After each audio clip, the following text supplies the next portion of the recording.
Hi hello வணக்கம் and welcome to Rashi செஞ்சு பழக சேனல். நம்ம இன்றைக்கி வெண்டைக்காய் வத்தல் எப்படி பண்ணலான்னு பார்க்கலாம். ஃபஸ்ட்டு வெண்டைக்காய் எடுத்து நல்லா கழுவிட்டு துணியில் துடைச்சி வச்சுக்கணும். அதுக்கப்புறம் இந்த மாதிரி குட்டி குட்டியாக கட் பண்ணிட்டு 1 டீஸ்பூன் மிளகாத்தூள் ஆட் பண்ணிக்கணும். மிளகாத்தூள் ஆட் பண்ணிட்டு 1/2 டீஸ்பூன் மஞ்சள்தூள் ஆட் பண்ணிக்கணும். இது வந்து எல்லா இடத்துலையும் நல்லா ஸ்ப்ரெட் ஆகிற அளவுக்கு மாதிரி ஆட் பண்ணணும். அதுக்கப்புறம் 2 டீஸ்பூன் உப்பு ஆட் பண்ணிக்கணும். உப்பு ஆட் பண்ணிட்டு குட்டி பவுலில் தயிர் எடுத்து வச்சுருக்கேன், அதையும் ஆட் பண்ணிக்கணும். அதாவது பிசைகிற கன்சிஸ்டன்சியில் இருந்தால் போதும். அது அளவுக்கு தான் தயிர் வந்து ஆட் பண்ணணும். ரொம்ப ட்ரையாகவும் இருக்கக்கூடாது, ரொம்ப தண்ணியாகவும் இருக்கக்கூடாது. நல்லா அந்த எல்லா வெண்டைக்காவிலையும் பரவுற அளவுக்கு நல்லா கலந்து வச்சுக்கணும்.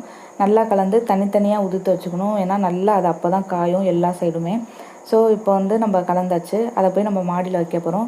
அடிக்கிற வெயிலுக்கு 2 நாள் 1 நாள் வைக்கணும்னு அவசியம் இல்லை. ஈவினிங் போய் பார்த்தாலே வந்து நல்லா காஞ்சிரும்.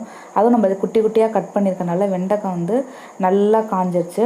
ஸோ எல்லாத்தையும் வந்து எடுத்துகிட்டு பின் சைடும் ஒரு 1/2 hour வெயிலில் வச்சுருந்தோம்னா அதுங்கிட்டும் வந்து நல்லா காஞ்சிரும்.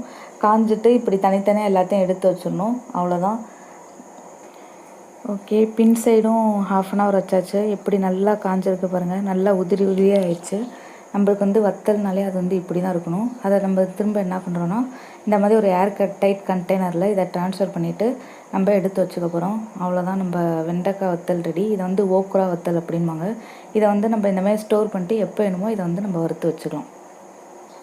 இதே மாதிரி இன்னொரு சூப்பரான வீடியோவில் உங்களை சந்திக்கிறேன். Until then, it's signing off from Rashi.